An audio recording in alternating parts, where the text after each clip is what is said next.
ఏ ముస్లిం అబ్బాయిని ఎవరిని మాత్రం నమ్మొద్దు, ఇలాంటి తప్పులు చెయ్యొద్దు. నేను ఒక పిచ్చి దానిలాగా ఈ బుర్కాలు వేసేసుకొని మా అమ్మ చనిపోయిన మా అమ్మ రైట్స్ కూడా నేను ఫుల్ఫిల్ చేయలేని ఒక పరిస్థితిలో ఉండి నేను ఇంత బాధపడుతున్నాను. మీరు మాత్రం ఈ తప్పు ఎప్పుడు చేయొద్దండి, ఎవ్వరు చేయొద్దు. ముస్లిమ్స్ని మాత్రం నమ్మొద్దండి, ప్లీజ్ నమ్మొద్దు. చాలా చాలా తప్పు.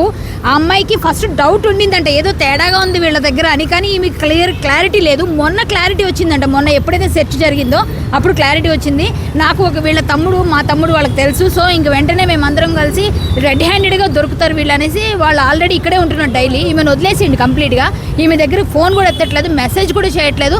పెళ్లి చేసుకొని ఒక బాబుని చేసిన తర్వాత, ఒక బాబు పెరిగిన తర్వాత, ఆ బాబుకి ఏమి చేయకపోయినా ఇప్పుడు ఇక్కడ ఇంకొక ఆమెని పెళ్లి చేసుకుంటానన్నాడు, ఈమెను వదిలేయడం చాలా తప్పండి. ఒక అమ్మాయిని ఇంత అన్యాయం చేస్తుంది. ఇలాంటి వెధవులకైతే మాత్రం తగిన పనిష్మెంట్ కావాలి, గట్టిగా పనిష్మెంట్ కావాలి. అందులోనూ ఇండియన్ అని చెప్పేసి ఇట్లా మోసం చేయడం చాలా చాలా పెద్ద మోసం. ఎన్ని మోసాలు ఉన్నాయి అన్ని మోసాలు చేసేసాడు, అన్ని రకాలుగా చేశాడు. డబ్బులు తీసుకున్నాడు, సర్టిఫికెట్లు ఫేక్ తీసుకొచ్చాడు, ఫేక్ ఆధార్, ఫేక్ అన్ని ఐడెంటిటీస్ కూడా ఫేక్. ఇలాంటి మోసగాళ్ళని ఖచ్చితంగా తరిమి ఇండియా నుంచి కొట్టి పంపించాలి. ఇగో ఈ అమ్మాయికి అయితే మాత్రం న్యాయం జరిగే వరకు ఒప్పుకోమండి. పోలీసులు కూడా మేము ట్రై చేసి అన్ని జ్యూరిడిక్షన్స్ అటు ఇటు తిరిగి లాస్ట్కి ఇంకా ప్రెస్ వాళ్ళందరూ వచ్చిన తర్వాత పోలీసులు వచ్చారు. వచ్చిన తర్వాత వెళితే ఇలా జరిగింది. మొత్తం అంతా ఇది చాలా చాలా ఫేక్ జరిగింది ఈ అమ్మాయి విషయంలో.